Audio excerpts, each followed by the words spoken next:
It's the same thing in India.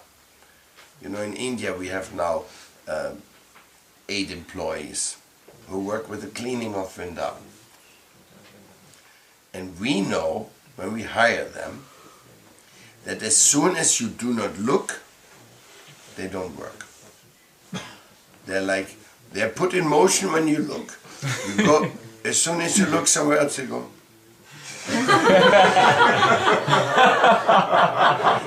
And they can remain like that for 2 hours.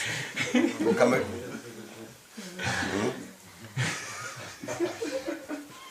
The only way you get people not to be like this if you pay them by the work, by the job done. So it's like that's how it works with people who you pay. I'm exaggerating a little bit, but not much. Not much, you know. So spontaneous devotional service means a commander and a president has to find a place and a situation where somebody wants to serve minimum 8 hours seriously a day. Otherwise, what kind of devotional service it is? And the real devotees, like I often give this example, and it's not a joke, if you're an independent businessman, you want to be on your own, you start your own company or anything of that type. Congratulations, my friend. You just joined the 16 hours work program a day. You left the 8-hour employee program.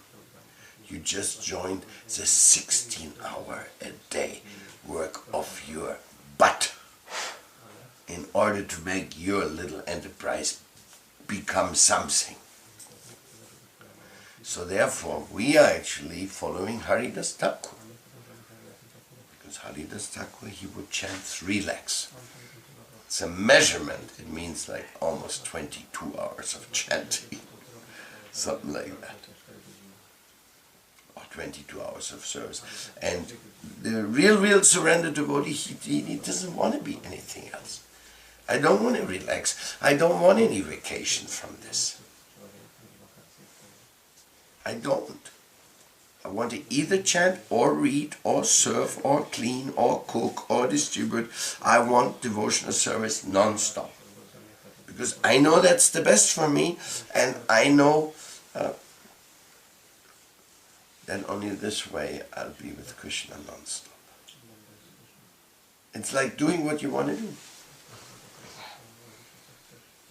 The greatest blessing in my life, or the greatest blessing in your life, is if you are allowed to do what you want to do. That is called pure, spontaneous devotional service. When you're allowed, when you do something which you want to do, it may not be pleasant, but you do it because you want to do it. And I want to do this. I want to have a beautiful temple here for my Lordship.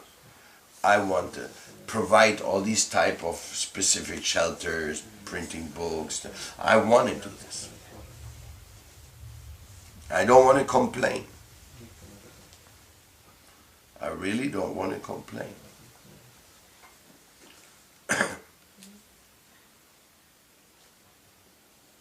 And as an organizer, I have to always check behind the service. Like, for example, are the books being printed? Are they being distributed? Are we making new CDs? Are they distributed? Or do the devotees cooperate? It's like the part of the boga buying and cooking that usually works, because if that doesn't work, nothing works. But many other departments, they may get lack of attention because nobody felt that great need so much. But as we saw, we wanted to serve and we wanted to beg people to read. So what are we going to beg them? What book they're supposed to read if there's no books? The Bhakti Grantha, you know, that's a problem. It's a problem which goes back thousands of years. And those days, they wanted to have a book, they had to copy it by hand on palm leaves. And what did they say? Ah, it's too much, forget about it. No, they didn't say that. They copied those books on palm leaves. I still have some of these palm leaf scripts. I've sent some to the temples. A palm leaf script, imagine. There, an entire book is etched in it. And it lasts for 500 years, if it's well treated. Can you imagine? It is so huge, the service we have to do, to provide guidance and help to others. I would call Krishna consciousness a huge occupational therapy. Because it's really a therapy, the therapy of removing the egotism. And it's occupational, because without occupation, how are we going to manage anything? So, to occupy ourselves creatively. I mean, I think Krishna consciousness is the greatest thing in the world, because everybody can participate creatively. Of course, one thing of Krishna consciousness is a fact. Everybody has to become some kind of a Brahmin. To really be successful, you have to be a little bit self-employed. It's one thing, okay, people tell you do this, do that, no? Nobody told me make an altar. And what way to make an altar. Nobody told me to, the Guru gives service practically on principle. And you have to fill the space. Once a person said, maybe Prabhupada said, I don't know, Prabhupada, he made a rough construction, he put some beams, he said, now fill it up, make it nice. The construction just beams, it doesn't even look nice. No? But it's very useful if you want to make a big building, then you can need that frame, no? To give stability.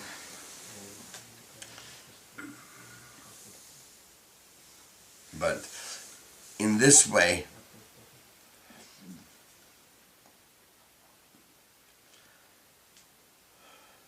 you're going out in the world to find out what to do. It's very exciting. In one way or other, we are all very pioneers. Pioneers on the path back to home, back to God.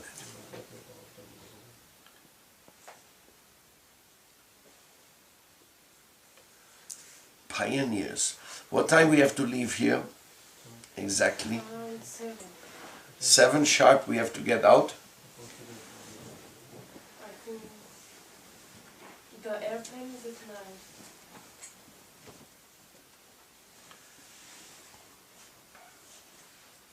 Swami Maharaj, ich habe das Ticket nicht. Kannst du es ausdrucken? It's printed, I think. Gopal Tapanish. Okay. So much freedom is there, right? And if you want more freedom, yeah, why don't you get the freedom? What freedom you want? You want to start the Vrinda family in China? You want to have that freedom? Then Krishna will give it to you. And no problem. Some people went to China, and today there's many devotees in China. Sometimes they come by a busload to Vrindavan, and everybody in Vrindavan is blown away. All these Chinese ladies buying saris and things, and all happy. Prabhupada's mercy is going everywhere.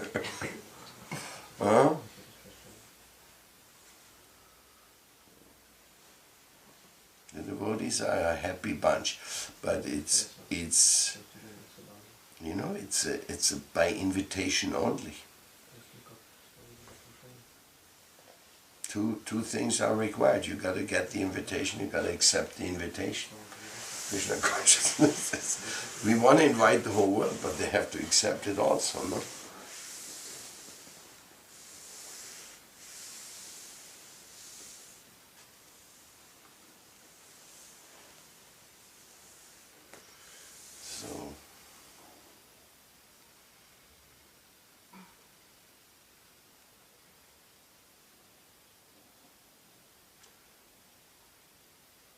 I pray to my spiritual master, Srila Prabhupada, that he may bless you all with spontaneous, devotional, creative, loving service. I really pray. It's my only hope for you, that you will be happy, and it doesn't matter what happens to you in life, you will always feel the inspiration. You will always be creative and do something. If nobody tells you, if there's no temple president and no commander, be your own commander and be your own temple president, okay? Kick yourself in your lazy butt, say, come on, go and do something for Krishna. Don't lose the chance of this human form of life. Don't hang here on a computer, silly gossiping, or just sleeping in bed more than you need. Don't do that. Give yourself demand it on yourself to be engaged in Krishna's service and to do something wonderful. You have gotten enough instruction just these days how to do it. Very, very pleasant. Definitely it's very pleasant, I can confirm that. Because I'm trying to do this and I'm going on. And I meet all these wonderful people in my life.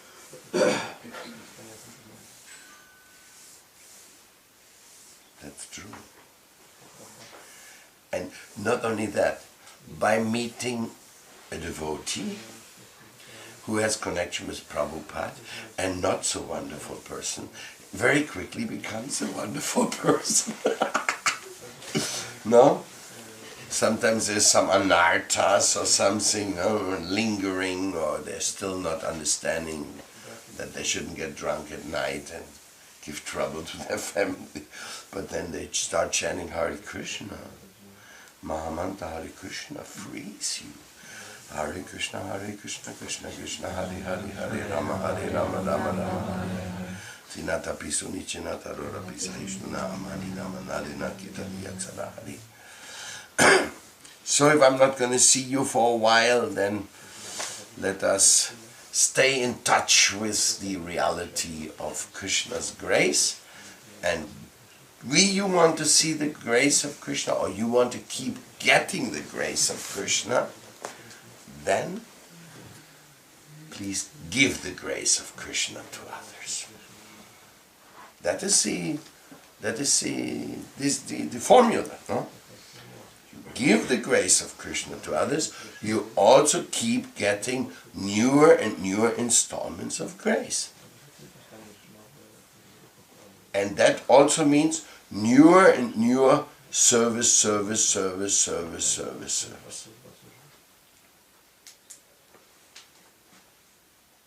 And every new service must be a little bit more difficult than the previous service.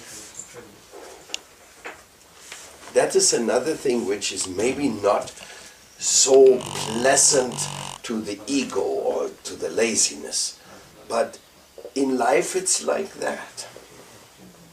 If you want to make advancement, if yesterday you did this job, then tomorrow's job got to be a little bit more difficult to make you more advanced.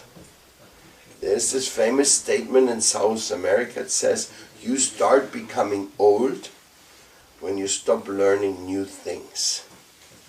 So, because of the learning procedures, you have to be ready. What you were yesterday, you were the cook?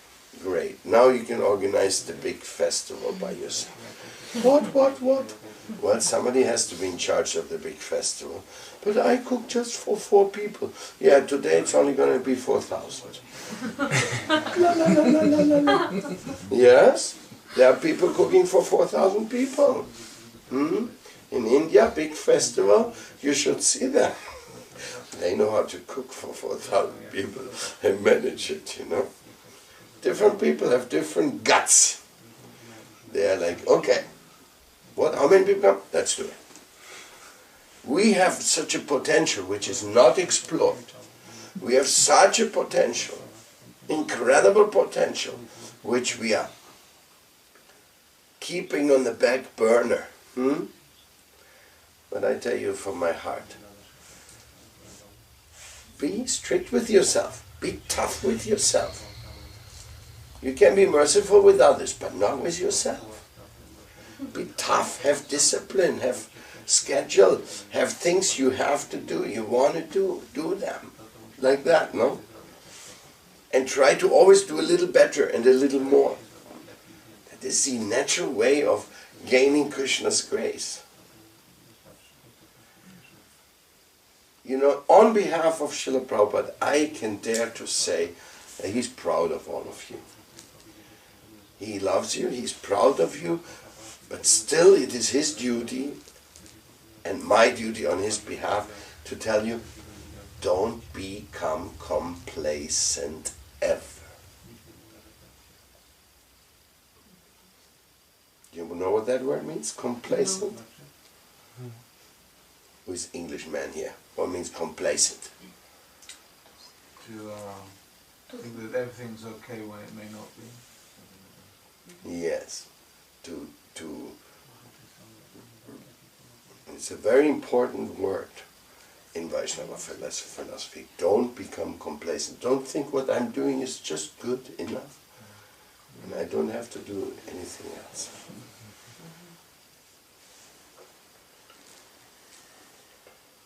Always be aware of what things can be done.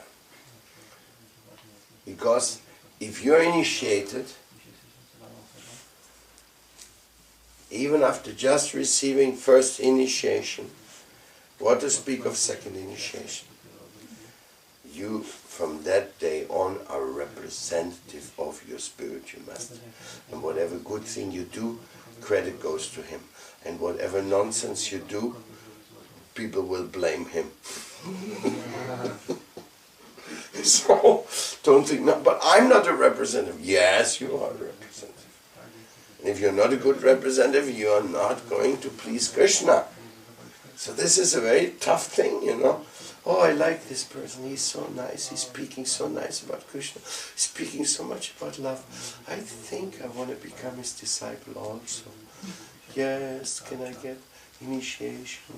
Wow, so nice.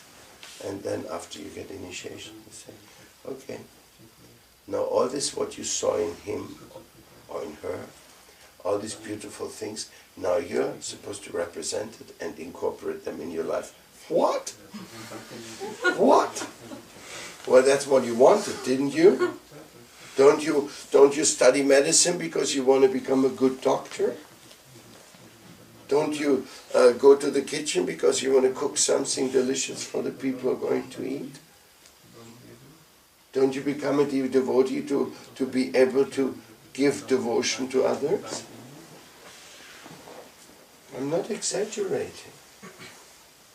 There's no way to get out of it, of this tide. I like say, but I want to be a mediocre devotee. I want to be somebody who can just hang in. Hang in and hang out. No, it's not what mother wants. Mother wants her child to be the best student, right? Every parent comes to me, my son has the best grades in school. He's doing that and he's playing the violin already. Wow. Because everybody who loves somebody wants to see him successful. Isn't it? So what do you think what my feelings are? I want that child to be a spiritual leader of sanity and great vision for all of Bulgaria. And maybe beyond Bulgaria. I'm not putting any restrictions, confinement. I'm not making it. I'm not saying, hey, you belong to Bulgaria only. That's what I want to see. I want Sevananda to be celebrated as a giver of truths in the deepest meaning in the Swedish language. But it's a hard word. You know? Usually nobody gets any recognition. So in this way, I'm very, very serious about that. You know, I want you, I wish you to be successful in every sense. And in your marriages also. If I'm involved with your marriages, and I am, because every father is involved with the marriage of his daughter and his sons, very much involved, because it's a tough thing, you know. I mean, getting married is something similar to starting a temple, no? It's immediately a unit, and there's bhaktas, and there's everything, you know. And especially there's expenditures, and there's a few minds to struggle with, you know. So yeah. So of course, I also want you to be successful in your marriages when that comes up. Be a very good husband, wife, father, mother, all this. And I'm certain that nobody's going to be a good parent if he's not a good devotee at the same time. I don't think that formula doesn't work. Therefore, if you are managing to be a married man or woman, simultaneously be a very important representative of your spiritual master, wow. You got something very good going there for you and for your children. But it's more tough than not just to be on your own, just hang in and do your little thing here and there. Just this is not satisfying to the soul.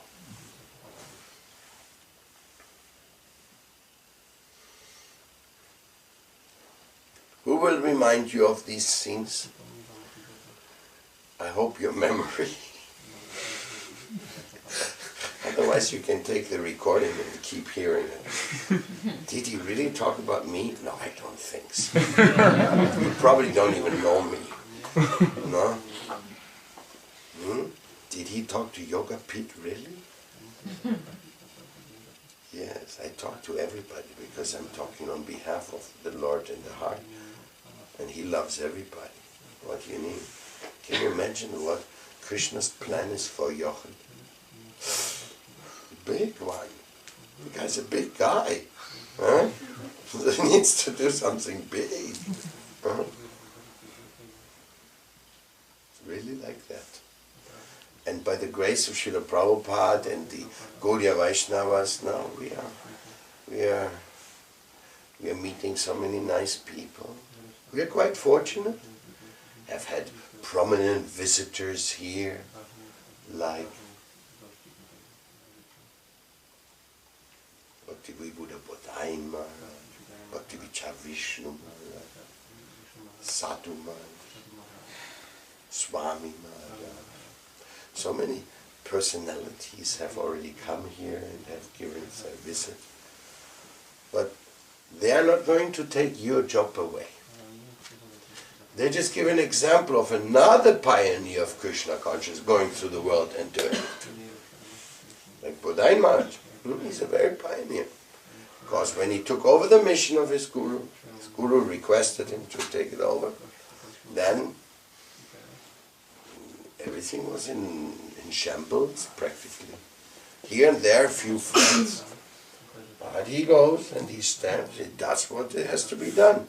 Start something new, get some support, do something. Very nice. Lovely. Lovely. Doing things for Krishna is lovely. Repairing old temples is lovely. Now Paramadvaiti Maharaj, he came and he's repairing Kishori Kunda in Javat. Well, I know this place very well. Shamananda Baba is a friend of mine who's in charge there. And it was it's a beautiful, beautiful shrine, Kishori Kunda. But it was very dilapidated. So, Paramadvaiti Maharaj is restoring it right now. Things like that. Rajamandal, no? Rajamandal is a place, a unique place. But what makes me happy, more happy than anything, I want to make an expansion of Brajamandal in Mewege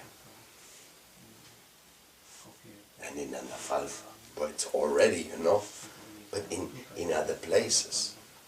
like in Vrindavan, where Paramadvaiti lives next to Vienna. I want to make Vrindavan everywhere. This is what excites me. Of course, Vrindavan, to work in Vrindavan, to clean Vrindavan, to improve Vrindavan is very, very nice. We've been there now, Sevananda. It feels like being in touch with another dimension altogether. Totally a different dimension.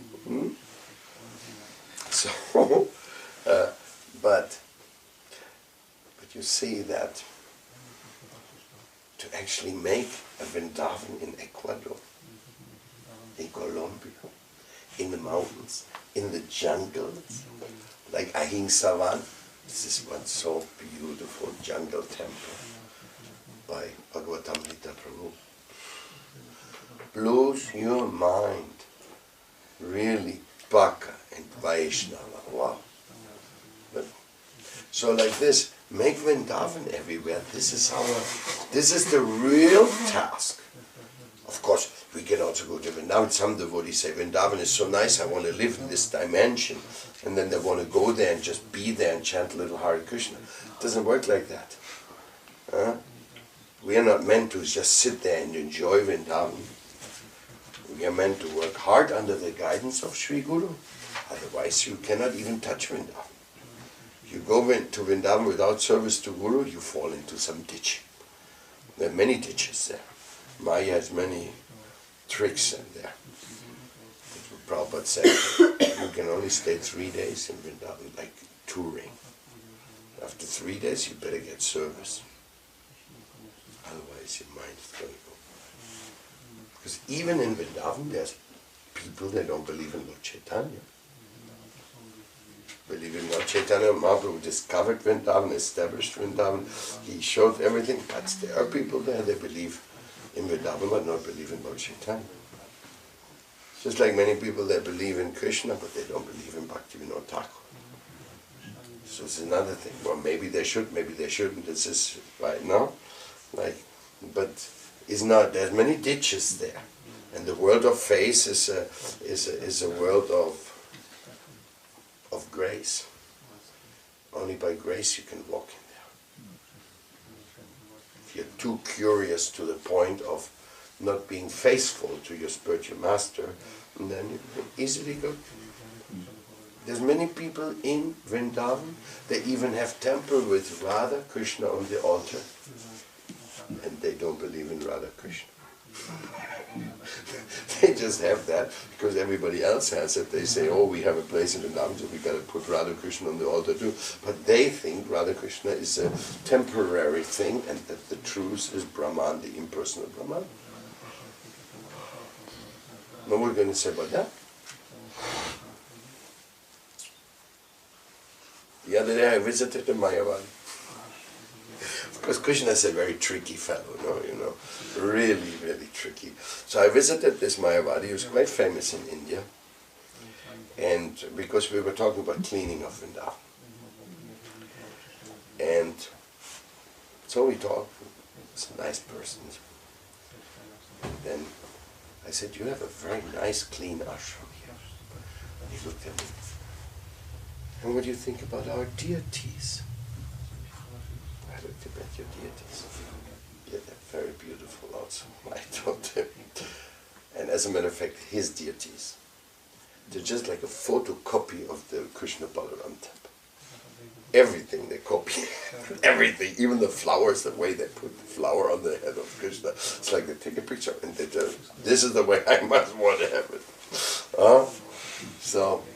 So Prabhupada is even getting the impersonalists to worship Krishna. And because he asked me that, what do you think about our deities? No, I could see he was actually starting to care. There was some bhakti coming into him.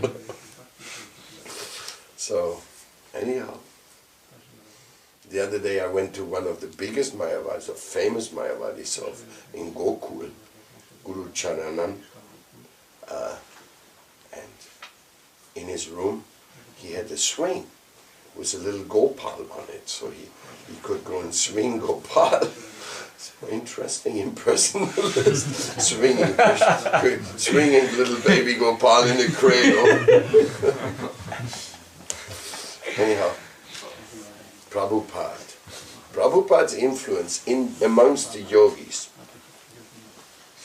powerful, a transformer. It's a transformer because the yogis are big egos. Prabhupada used to say, first class rascal, second class rascal, third class rascal. He said the jnanis, the karmis are the third class rascals. The jnanis are second class rascals and the yogis are the first class rascals. Because they think, oh, now we have become great yogis, we are so close to the truth. But they have a big ego, they're not surrendered to Krishna. The millionaire is not surrendered to Krishna. I can't look at all my buildings. No? The jnani is not surrendered to Krishna. Look at all my titles. I'm a big shot. And I have to stop here now because I have to do my last check on the packing, that I don't end up going there and having not what I need. And we'll be back in Berlin in a few days for those who are still here or who we can meet again. It's lovely to meet you again. I'm very grateful, really happy. Stay strong. Keep your faith alive.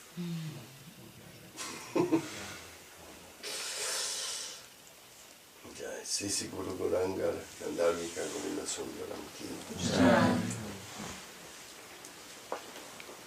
Jai Vishnupad Paramahamsa Parivraja Kacharya Stottar Kashi Srimad Srila B Paramadvaiti Maharaj Gurudev Ki Jai.